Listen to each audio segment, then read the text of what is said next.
Oi gente, tudo bem? Eu sou a Ana Lu e hoje eu vim trazer o fechamento das leituras do mês de agosto aqui pro canal. Como vocês viram na capa do vídeo, apesar de ter ali aquela pegadinha com o Kindle, né, que nunca dá pra saber quantos livros são, foi um mês de poucas leituras mesmo. Na verdade, eu passei o mês de agosto em ressaca literária, tava difícil de engrenar, achei que eu odiava ler, que eu nunca mais ia ler. Até falei um pouco sobre isso, né, no vídeo que eu trouxe aqui, em que eu tô no meu sofá lendo, né, com vocês. Mas aparentemente eu voltei agora entre o final do mês de agosto e o começo de setembro. Eu dei uma engrenada e já li 2 livros de lá pra cá, mas aqui estamos falando, né, do mês de agosto. Eles ainda não vão aparecer. Hoje eu vou mostrar então as 3 leituras que eu concluí no mês e depois os livros que chegaram aqui de recebidos. O primeiro livro que eu terminei no mês foi a leitura que eu fiz no Kindle, que foi o Nada Ortodoxa. Agora eu esqueci o nome da escritora, né? Esqueci o nome da escritora. Eu sou uma ótima booktuber e o Kindle tá sem bateria, então não vou conseguir ver, mas é um livro bem conhecido, né? Ele virou até série na Netflix. É um livro de não ficção, autobiográfico, é dessa moça, cujo nome esqueci, e que ela é criada, né, na religião judaica ortodoxa. E ela quer se desvincular disso, né? Em determinado momento da sua vida, ela se desvincula da religião e ela conta então essa história. Eu não assisti a série da Netflix, apesar de ter ficado bastante curiosa. Eu sabia que eu queria ler o livro e, infelizmente, eu acho que ele foi um dos causadores da minha ressaca literária. Eu já vim ensaiando, mas ele acabou potencializando. Eu acho que é uma história interessante, eu gostei de ter lido o livro, mas a verdade é que enquanto eu tava lendo, a leitura acabou se arrastando bastante. Débora Feldman. Meu marido me escutou gravando, veio trazer aqui pra mim uma colinha. Débora Feldman é o nome da escritora. Enfim, a leitura foi bastante lenta pra mim. Eu já falei, né, que quando eu tô lendo um livro mais lento no Kindle me dá ainda mais agonia, porque eu tenho a sensação de que eu leio, eu não passo páginas, aquilo não evolui. Então, enfim, não foi uma experiência de leitura muito bacana pra mim, mas eu gostei de ler o livro e tô sim curiosa pra assistir a série. Quando eu fizer resenha, eu trago, né, alguns comentários mais específicos pra cá. Depois de Nada Ortodoxa, eu li então Mal de Marta, não sei direito como se fala, da Gwendolyn Brooks, que foi um livro que eu recebi da Companhia das Letras. Apesar de ser um lançamento da editora, ele não é um lançamento, né, ele é um livro antigo. A Gwendolyn Brooks é de 1917, né, ela já é uma escritora falecida, ela faleceu em 2000 e ela é uma escritora negra, americana, e aqui diz que ela foi uma grande descoberta, uma redescoberta, né, atualmente, da literatura norte-americana, e esse é seu único romance. Ela era poeta e esse foi o único romance que ela publicou, e eu achei que tem uma certa semelhança com a temática, né, da Toni Morrison, né, acredito que por as duas serem escritoras negras, contemporâneas, né, durante determinada fase da vida. Enfim, em Mal de Marta a gente tem um romance de formação. Ele é um livro fino, né, pra ser um romance de formação, então é uma proposta mais rápida, né, os anos passam bem rápido aqui e eles não são tão bem demarcados. À medida que a gente lê, a gente percebe que a personagem tá bem mais velha. Então a gente conhece a Mal de Marta ainda na infância, já quase na adolescência, e vai acompanhando o seu desenrolar, né, na vida, o seu adultecer e também alguns anos, né, dela na vida adulta, mas é muito focado no fato dela ser uma mulher negra que mora na periferia nos Estados Unidos. Então a observação que ela tem dessa desigualdade racial que ela tem que enfrentar pra viver, sendo negra, né, e também sendo mulher. Então é um livro interessante. Eu li muito rápido, é um livro curto, né, e eu tenho um certo problema quando eu leio um livro curto muito rápido, que ele fica pouco na minha memória. Então eu vou ter que dar uma outra estudadinha nele antes de fazer a resenha, mas foi um livro que eu gostei, apesar de eu estar em ressaca literária, né, sempre as leituras nunca são tão prazerosas quando eu tô nessas fases, mas é um bom livro e quando eu fizer o vídeo sobre ele, trago mais detalhes.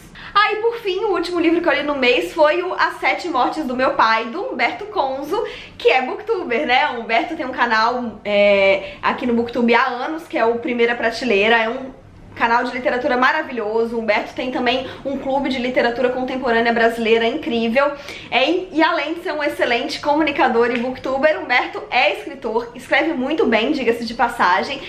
No livro Retratos da Quarentena, que saiu, né, pela dupla de editoras Dublinense e Elefante, na época, né, que estávamos em quarentena, foi um concurso, tem um conto meu lá e tem também um do Humberto, e ele é o Humberto que abre o livro, e é um conto, assim, incrível.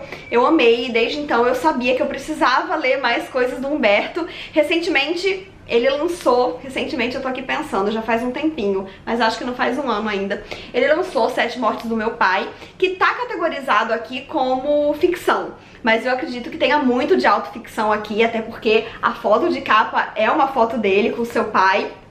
E o nome, né, do personagem narrador é Humberto Conzo, com nome e sobrenome. Então eu acredito que a maior parte desse livro seja mesmo uma história real. Não sei o que ele colocou de ficção aqui, mas é o que eu esperava, assim. É um livro muito bem escrito, em que Humberto faz uma homenagem, uma espécie de homenagem à história que ele teve com o seu pai, né? Então, não necessariamente ao seu pai em si, mas a vida que ele teve com esse pai e as lembranças que ele tem. Não foi uma relação sempre fácil, mas dá pra ver que o amor sempre esteve ali. Eles se desencontram em determinadas fases da vida.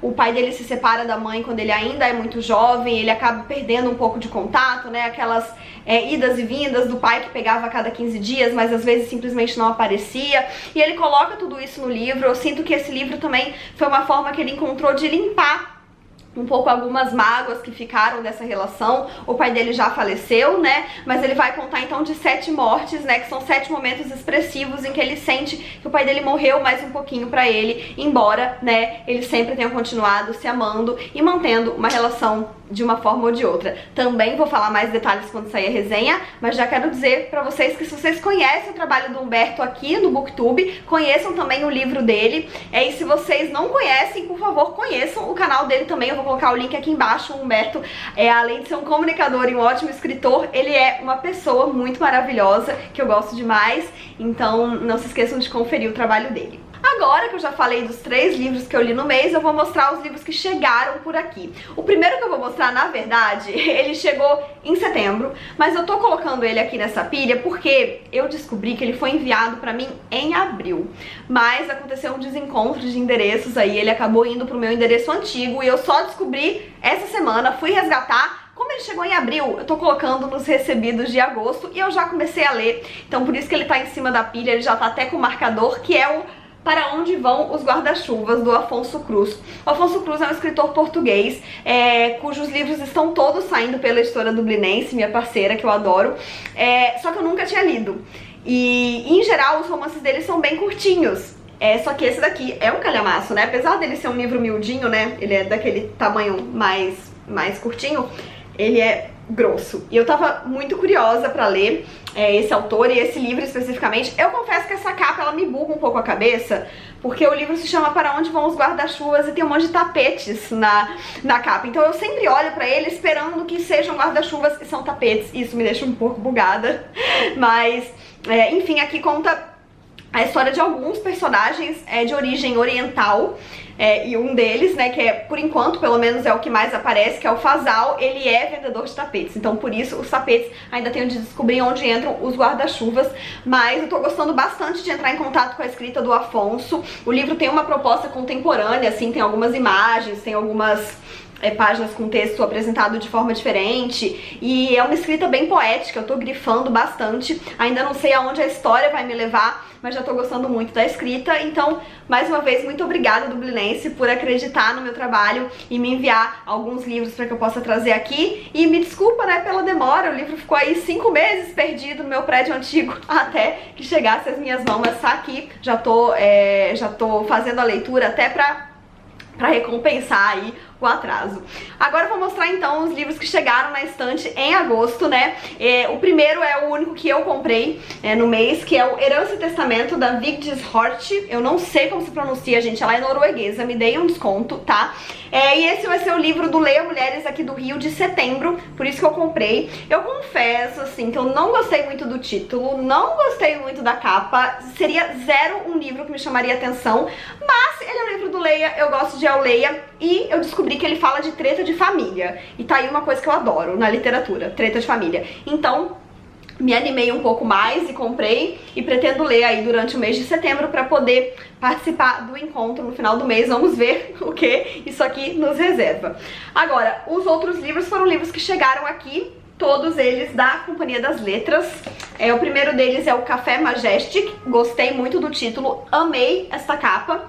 E fala assim: Paula e Blake não se conhecem, mas dividem traumas e frustrações em comum. Uma foi atriz de novela, a outra é uma roteirista buscando seu espaço na indústria cinematográfica. São duas mulheres de gerações distintas, em momentos diferentes de suas carreiras, e no entanto, algo terrível as une. Ambas se relacionaram com Wagner, um autor e diretor de sucesso, cuja carreira caminha em paralelo a uma série de casos de assédio sexual. Não tinha lido a sinopse, li ao vivo aqui com vocês, não sabia do que se tratava.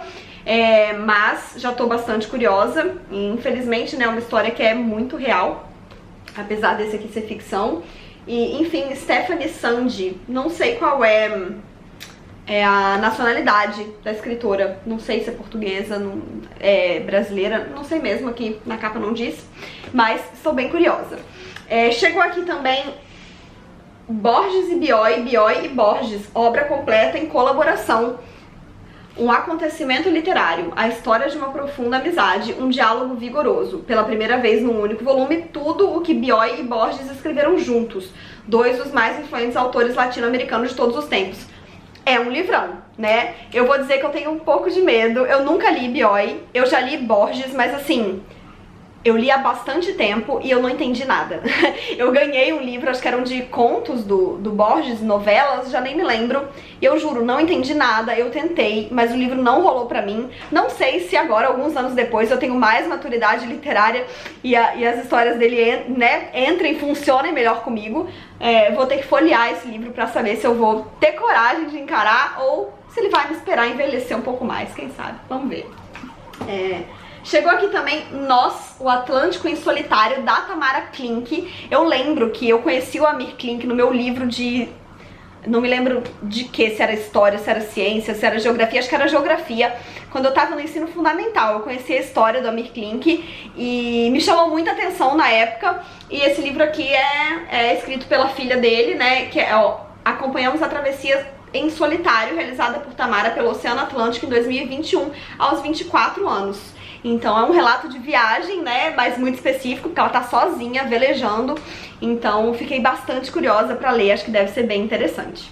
Por último, chegou aqui Quarto Aberto, do Tobias Carvalho, que é um autor contemporâneo brasileiro que eu não conheço, que fala sobre relacionamentos abertos, aplicativos de paquera, exposição nas redes sociais.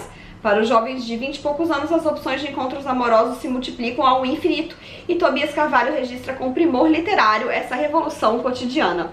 Não conheço o autor, mas gostei bastante da capa e me interessei pela temática. Pode ser, parece um livro interessante, parece leve, assim, pelo que eu tô vendo aqui.